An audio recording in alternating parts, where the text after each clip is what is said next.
Do your boundaries know no bounds? Do your boundaries not have boundaries? My next guest is someone that I was following on her social platforms for several years and really didn't even know her name. And I think I had set a boundary right there because part of the name of her company, which we'll talk about later, is Brilliance. So I always knew her as Brilliance. Oh, there's the Brilliance. I want to see what she has to say because she has a lot of good things to say. So I had set a boundary there. Now I've expanded my boundary, and I know her name. Y'all help me welcome Cortney Cox.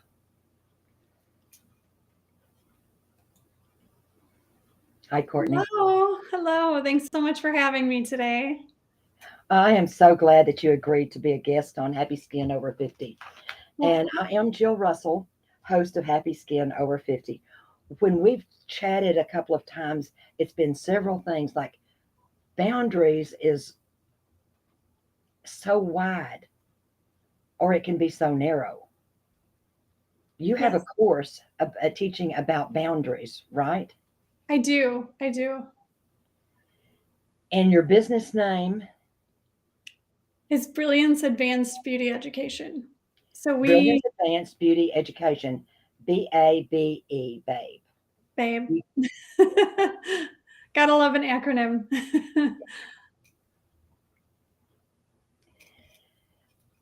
When we're talking about boundaries, and you and I have discussed this a little bit, talking about um, boundaries. It could even be as far as, well, I mean, some people like make New Year's resolutions or that sort of thing, or they will determine that they're going to do something or not do something anymore. That's also a boundary. Isn't that right, Courtney? Yes, it is. Of course. So, what if it has to do with, um, for example, you and I had discussed maybe washing your face every morning and every night? Can you Yeah. explain how someone would form their own boundary if they don't want to call it a New Year's resolution or things that I must do? Yeah. So there's kind of a lot of misconceptions about boundaries. And I am a fellow esthetician. So obviously, we have to have work boundaries, we have to have home boundaries, really, kind of anywhere we have a relationship with someone. But really, boundaries are for yourself. They're not designed to make a wedge with someone unless you have stated your boundary and cannot come to a negotiation, of course. But um, so, whether you're using a boundary or creating a boundary rather for a work situation or a home situation, a work situation may be saying, I'm only going to work these days, or I'm only going to work this much, or I'm only going to do the scope of my work. Not to say that some boundaries can't be flexible, some can, but some you may have non-negotiable boundaries where this is how it's going to be, or this is, we can't have this kind of relationship. But you can also have boundaries with yourself, meaning I'm not going to drink alcohol every day, or I'm going to wash my face every day before I go to bed, and one big thing is, obviously, you have to set yourself up for how you're going to make those boundaries actually happen by kind of evaluating, why aren't you doing it now? Like, what is it not important to you, or what's your roadblock, and is it real, or is it a limiting belief? So kind of stepping back and seeing why you're not doing or getting what you need in the first place is probably the first step, and what's not working for you, or so what are you self-sabotaging, or what are you not showing up for? Um, Whether it be for yourself or for your kids or your work or your spouse or family members. And so just what's kind of working, what's not, or where are you showing up too much? I can be guilty about working too much. I'm sure you can relate. I can, and that's just a real big issue. And I've past couple of months, I guess I've started trying to say, no, these are my hours. This is when I work. This is when I'm available. And no, I'm not going to stay till midnight cleaning the clinic. There will be a day when it's my week to clean it, and that's what I'll do. And that's all I'll do. It's hard because it's got to keep going. I've got this to do, this to do, this to do, and then just shutting that off. Is there a helpful hint of what to do? Like, it's now time to go home. Work day is over. Well, just kind of like I said, making almost a roadmap map. So if you're saying I'm not going to do this, then you need to kind of make sure that someone else is going to do it. Maybe make a measure that you will get in your car by 6 p.m. Or, almost maybe even make like a date with a friend or a spouse or whatever, or an appointment that will ensure that you are going to get out. It is okay to delegate things onto people and share tasks, whether that's a family member, again, a Yeah. spouse. I know we're such people pleasers. And I think the hard thing with work is that, especially in the beauty industry, so many of us love what we do. And so it doesn't feel like work, even though it is work. And so we'll take one more client, or we'll set up our room because it's our happy place. We love to be there, but it's not healthy for us to be there all the time. So, and relating it with your podcast listeners that maybe are just dealing with skincare, if you need, if you're doing skincare treatments, for example, but then you're going home and not using good products, you're kind of, I know that a professional skincare treatment is amazing and can be very effective, but if you're not going home and setting yourself up by drinking the water, by resting, by eating healthy food and taking good skincare regimen into effect, then what the professional is doing for you is only going to go so far. So if you want to have the effects that you're looking for, you just need to have that boundary with yourself that, we're all going to mess up. We're all human, but you just shake it off and, okay, the next time that I have to make this decision, it's going to be what I'm intending to do. So You brought up a good point there, and I really hadn't thought about that before. But it's something that I did yesterday and probably have not done in a couple of months or several months. Was my own skincare. I did the treatments of my own, of the cleansing and the exfoliating and the different modalities that I use and different masks that I use. Yes, because any product except for something extreme like extreme acne products or something, any product that I use on myself. But sometimes it's just at home and I'm trying it to see, well, this is how it works for me, whether it's for my skin type or not. But right. as far as going through and doing the having the whole treatment or going to make an appointment with another esthetician or something. So it's Yeah. something that we need, our self care. So that comes under the boundaries. So my boundaries had no boundaries, I guess, until yesterday. Well, it's definitely a practice. So just like having a diet, or trying to think of other examples, but it's a million small decisions. So just quit thinking of the bigger picture and trying to focus on this one little decision right now. And sometimes we'll still make the wrong one, but if you find yourself, one of the things I talked about in the course is, if you find that you keep breaking your own boundary, you need to step back and ask yourself, is this really even my boundary? Or is it something, my husband wants me to do, or my mom wants me to do, or my boss wants me to do? So there's so many things, but I think by evaluating what's working and what's not, and taking that all into consideration, or maybe it's just a matter of like, do I need to go about it a different way? So, if you have I, for one, crash at night. I get up early. And so I have started to, if we are home and we've had dinner, I go and excuse myself. I change into more comfortable clothes and I do my skincare routine then. Most of the time, brush my teeth then. But otherwise, it's hard for me because you just want to go to bed, you Yes. know? So just making simple measurements like that to set yourself up to achieve whatever goal or boundary you are trying to work with can be huge. You brought up a very good point there, and you had mentioned it earlier. People pleasing, trying to please others. Is it my boundary or is it someone else's boundary that I've taken on and decide, oh, I must do this, but maybe it's not really my boundary after all. Exactly. It's so true. I mean, we sometimes have this idea of what we want to be or who we want to be or Yeah, who someone wants us to be.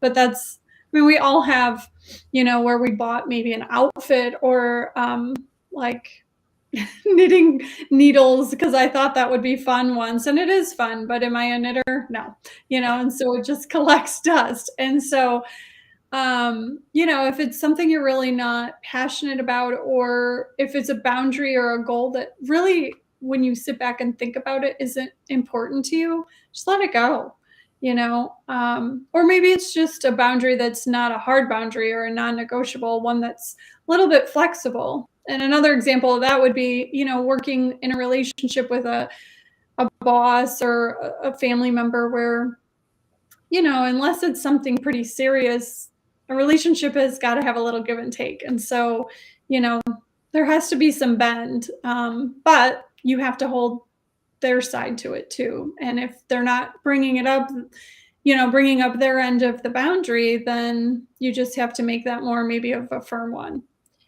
yeah. Um, yeah. I'm going to switch lanes here a little bit. Uh, you and I are both licensed estheticians and Hmm. have been for quite a while. Um, we have intake forms. These are intake forms that clients fill out. Being estheticians, it's a little bit different than if someone is going to a hairstylist or a nail tech. Our intake forms are a little bit more in the confidential realm or under HIPAA. And so trying to explain that to some people, it's like I will see something with a client and it's like, well, this was not on your 11 pages of intake forms or the diagram or anything. Oh, well, yeah, but, I don't talk about that, or I didn't think that was important, or that sort of thing. But for a for a client, any client, an old client, a new client, a one-time client, to trust us by expanding maybe their boundaries a little bit to open up, just so that we can help them have happy skin, have healthier skin, and maybe get them started on a good skincare regimen at home. But Yeah. they've got to open up to us, and um, it's kind of hard to knock down those boundaries that they have to trust us, isn't it? Yeah, for sure. And I think, I mean, there's going to be people that kind of stretch the truth or don't disclose, maybe I'll say. I don't Yes.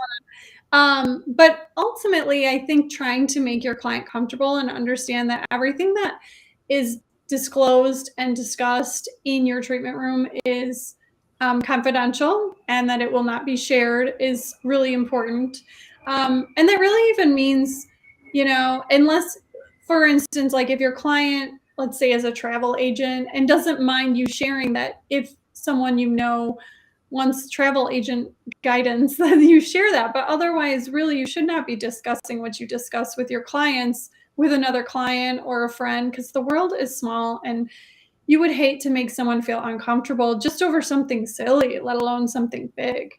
Um, so I think just making sure that the client knows that everything is confidential in your treatment room, and that you won't be sharing and that you keep your records, locked away and safe so Right. that people cannot access what is on their forms is really important. And yeah, because that's a hard boundary for some people that maybe have something that's a little uncomfortable to share.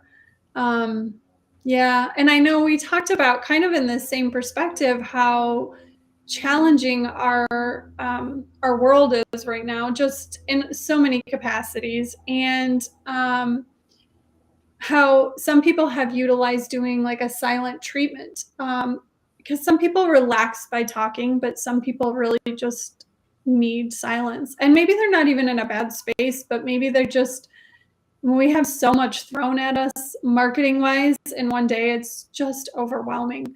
podcasts and books and movies and TV and radio. And I mean, I partake in all of that too, but sometimes silence is key, and we allow for a space for them to just have that. And so Yeah. that's a boundary both for us and for the client, because sometimes clients can come in and divulge a lot of personal information, which we have to protect ourselves and them. So, and it's okay, sometimes people need to talk to someone, which is great. It's amazing and beautiful that we can share that with our clients and our clients feel comfortable.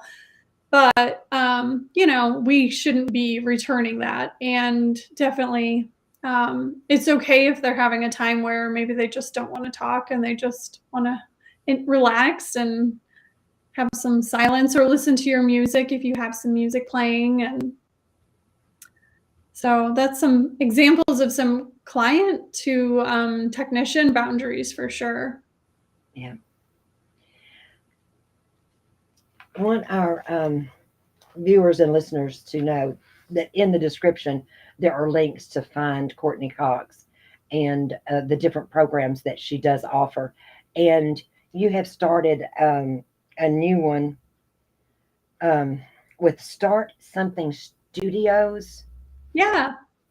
So, which is not just for people in our industry, the beauty industry, or estheticians, right? yes. Okay. So Brilliance Advanced Beauty Education, or BABE, is courses and continuing education and tools for beauty and wellness professionals. So unless you're in that realm, you probably won't want to come check me out there. But I'm working with some gals that just started Start Something Studio. So I'm not an owner, I'm actually just a member, but I'm an educator. So some of our courses that you would find on Brilliance Advanced Beauty Education have been converted to more of a um, it can help anybody that's a small business owner. But this particular one that fits what we're talking about today, we have a Boundaries course. So they have an online platform where you can just take our online courses as well. They also have other courses, and they have a really cool platform for women business owners. It's a membership that you can it's kind of like a boot camp for, well, maybe not a boot camp, a gym maybe for your business, so you can get help no matter what your level, whether you're a new business owner or just starting, or like 20-30 years in.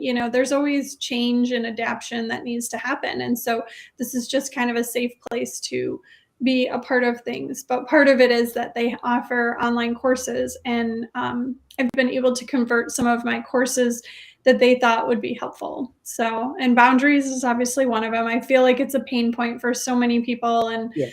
we don't want to hurt other people, but ultimately what's happening is it either they're upset, the person that's pushing your boundary, or you are. And so you kind of have to decide, what is acceptable for you. And sometimes you might be surprised and people might not react how you think they're going to react. And maybe there's a happy medium, to it all. So where you can kind of meet in the middle. Or if it's with yourself, we're notorious for beating ourselves up for not washing our face or for having that glass of wine.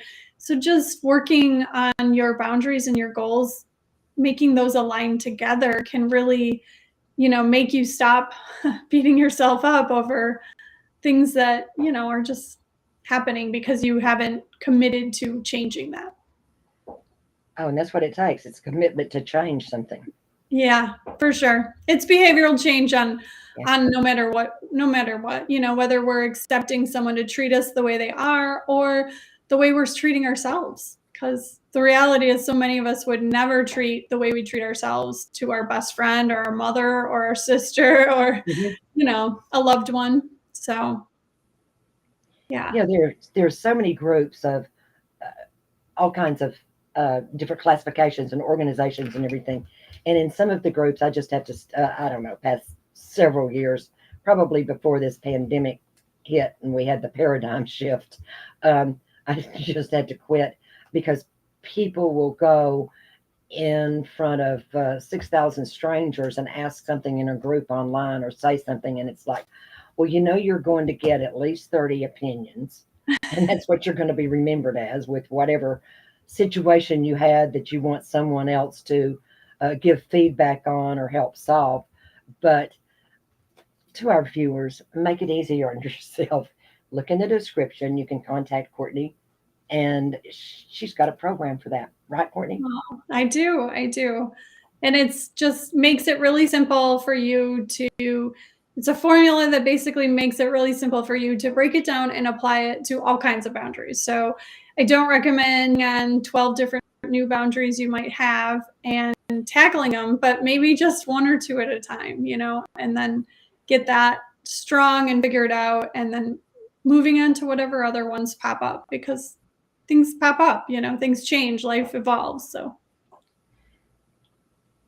And once a habit is formed with a boundary or knocking down a boundary or something, then it's easier to breathe. It's freer. It's freeing. yeah, it Set gets, your boundary or to open a boundary. It's freeing, isn't it? for sure. And it gets easier. Yes. Yeah, it's not so It's like, scary. well, why didn't I do that before? Yeah. Yeah. We've got one last question, Cortney, on Sure. closing, and it is who or what situation or what book or class or person was the influence to get you to where you are right now today? And I don't mean right now on the podcast, because that was me after you for about a year. Brilliance, Brilliance, can you be on my podcast? So, with forming your classes and expanding outside of the realm of the beauty industry, I think that's exciting too. So, Oh, um, that's a really good question. I mean, I'm a person where my wheels are just always spinning, and I just love helping other people. Particularly, I've been a trainer of a product line previously, and I really just fell in love with helping other people grow their business. But I mean, even the communication with clients, like if they're talking about something and they're like, oh, I don't know how to do this, or I don't know who to call for this. I mean, it's just kind of in me to, if I have a resource, to share and help them. Um, so I think just, I don't know necessarily one, I'm constantly consuming things that are kind of in that path of, and I always say, if you take away one little nugget of information from anything, it could be this podcast, it could be a book you read, it could be a song, it just sometimes it triggers in your head and it changes everything. And it could be, it could be how you help people. It could be your new business. It could make you a lot of money. It could, change how you treat your family, how you take care of yourself. It could be anything, but sometimes one little piece of information is all it takes to be life changing. So I don't know. I'm guessing a million little things like that, to be honest. So that's not very helpful, but it is. It's very helpful. And it brought to mind me on this one song that's popular maybe a year or two ago or something. It still is with me. Um, and I work with a lot of uh, cosmetology and esthetician graduates and the school and students. But there's one song that just seems to apply. Since you mentioned song, it's like, yes, a light bulb went off here. And it's in the song, it's like, if you don't believe me, just watch. oh, yeah. I'm not sure if you know Bruno Mars, that song. So, Yeah. yeah, I'm glad that you brought that up and mentioned that it could be a song, even or something. Yeah. Yeah. Just Cortney, this has been delightful visiting with you. Thank you so much. And I want thank everybody you. to know, look in the description. You can find Cortney. Check her out. You can make comments, and we'll make sure that Cortney sees the comments and can get back with you if you are interested in any of her advanced beauty education, because she is brilliant, y'all, or in the Start Something Studios um, education. Cortney, thank you so much. Thank you. Thank you so much for having me. And thank you for anyone who listens. I hope it was helpful, and yeah, just love connecting with people. I I'm sure appreciate it you. is. Thank you. Bye.